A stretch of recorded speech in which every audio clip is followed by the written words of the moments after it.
Have you ever looked around and noticed that some people just don't have many friends? Maybe you're one of them. You go through life perfectly fine. You work, you think, you exist, but your social circle is small. Maybe it's always been that way. And here's the thing, it's not always about being unlikable. There's a deep psychology behind why some people have very few friends. And it's more fascinating than you might think. First, let's clarify who we're talking about. We're not describing the hermit who never leaves home. We're talking about the person who functions normally in society, goes to work, goes to the store, makes small talk. But when it comes to deep, meaningful friendships, they have one, maybe two, or sometimes none. This is more common than society lets on. Studies suggest that over 40% of adults report feeling lonely regularly. And yet, many of these people don't actually want dozens of friends. Let's explore why. One of the most common reasons people end up with very few friends is social anxiety. And this isn't just being shy. Social anxiety is a genuine psychological condition where social interactions feel threatening. The brain literally fires alarm signals in situations others find normal. The mind catastrophizes. What if I say something stupid? What if they don't like me? What if I freeze up? Over time, the person avoids social situations altogether, not because they don't want friends, but because approaching people feels like walking into a burning building. The isolation isn't chosen. It's a survival response. Here's something important. Not everyone with few friends is lonely. There's a crucial difference between introversion and loneliness. Introverts genuinely recharge in solitude. Being alone isn't a punishment. It's a preference. Their limited social circle isn't a deficit. It's a design. They might have one or two very close friends and feel completely satisfied. Loneliness, on the other hand, is the pain that comes from wanting connection, but not having it. One person can be alone and feel full. Another can be surrounded by people and feel completely empty. The number of friends matters far less than whether your social needs are being met. Many people with few friends are actually depth seekers. They're not interested in surface-level relationships, the kind built on small talk, weekend plans, and hollow, "we should hang out sometime" texts that never materialize. They crave depth, real conversations, vulnerability, meaning. And those kinds of friendships are rare. They'd rather spend 3 hours with one person talking about life, fear, and purpose than 3 hours at a party where every conversation stays at the surface. The problem? Depth takes time and trust to build. And most social environments today aren't designed for it. Often, the patterns we carry as adults began in childhood. Someone who was bullied, excluded, or grew up in an emotionally unavailable household may have learned early that people aren't safe. Friendships weren't modeled or encouraged. Maybe they moved frequently, never staying long enough to form lasting bonds. Maybe their only sibling was their best friend. These early experiences wire the brain's social circuits. If connection was associated with pain, rejection, or instability in childhood, the adult brain will instinctively keep others at arm's length, even when consciously wanting to connect. The fear of rejection is powerful enough to keep entire social lives in permanent stagnation. Psychologically, rejection activates the same brain regions as physical pain. It's not just emotional. It literally hurts. People who have been rejected enough times, or who experienced it sharply early in life, will do almost anything to avoid it happening again. So they stop reaching out. They don't text first. They don't go to the social event. They pre-reject themselves before others can do it. And the tragic irony? This self-protection strategy ensures the very loneliness they were trying to escape. Some people with very few friends simply have high standards for who earns a place in their inner world. This isn't arrogance, it's self-awareness. They know what they value: loyalty, honesty, emotional intelligence, intellectual curiosity.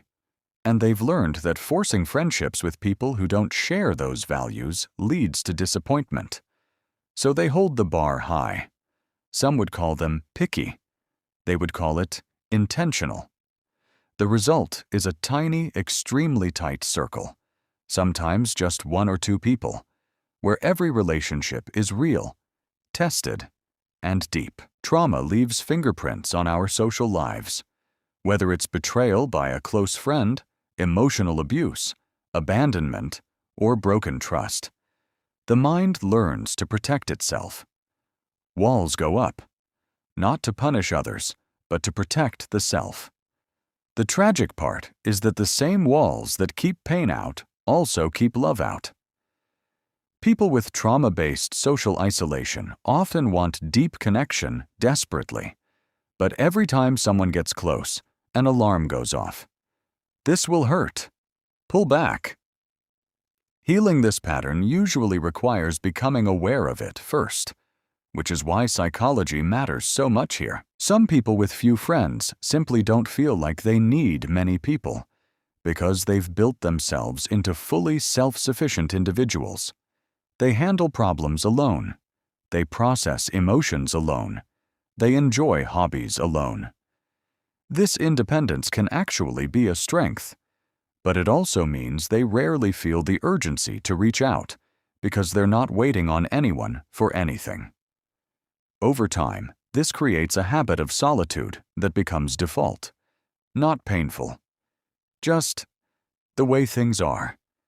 They forgot to need people, so they stopped seeking them. Modern life has quietly engineered loneliness. We live in cities packed with millions of people and have never been more isolated. People work remotely. They order food delivered. They stream entertainment endlessly.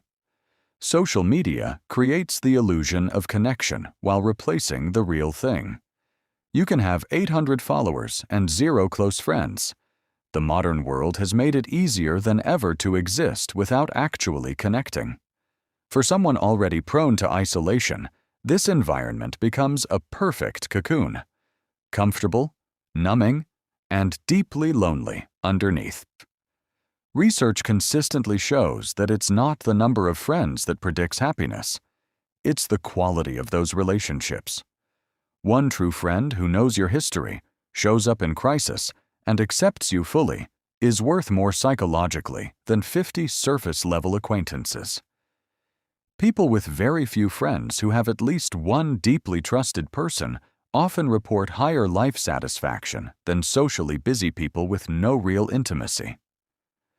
The brain doesn't need a crowd. It needs a witness, someone who truly sees you. One is enough. If it's real, when isolation becomes chronic, it's not just an emotional experience, it becomes physical. Studies have shown that prolonged loneliness raises cortisol levels, increases inflammation, disrupts sleep, weakens the immune system, and significantly raises the risk of heart disease and cognitive decline. Loneliness has been compared to smoking 15 cigarettes a day in terms of health impact. The brain was wired for tribe. When it's deprived of connection long-term, it activates a threat response, a slow-burning alarm that gradually erodes the body. This is why understanding the psychology matters. It's literally a health issue. So, how do you know if this describes you? A few signs. You rarely initiate contact, not out of disinterest, but because reaching out feels vulnerable or pointless. You frequently cancel plans. The idea of socializing felt fine last week, but now it feels overwhelming. Small talk drains you more than it connects you. You feel most like yourself when alone or with one trusted person. You have more thoughts than outlets. A rich inner life, but few people to share it with. And you've felt lonely at times, even if you're not sure you'd admit it. If that resonates, you're not broken. You're just built differently. And that's okay. If you recognize yourself here and want to change, the good news is, you can. But it requires intention.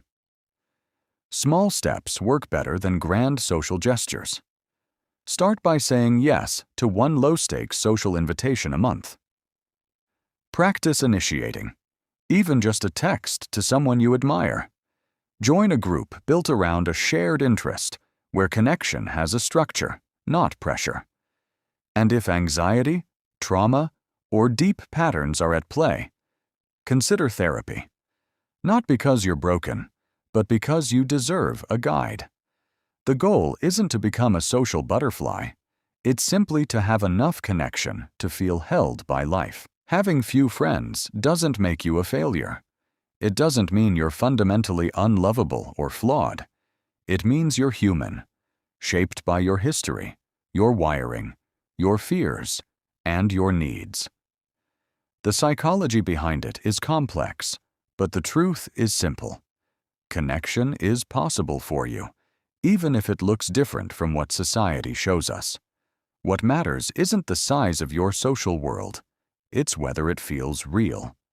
If this video helped you feel seen, share it with someone who might need it.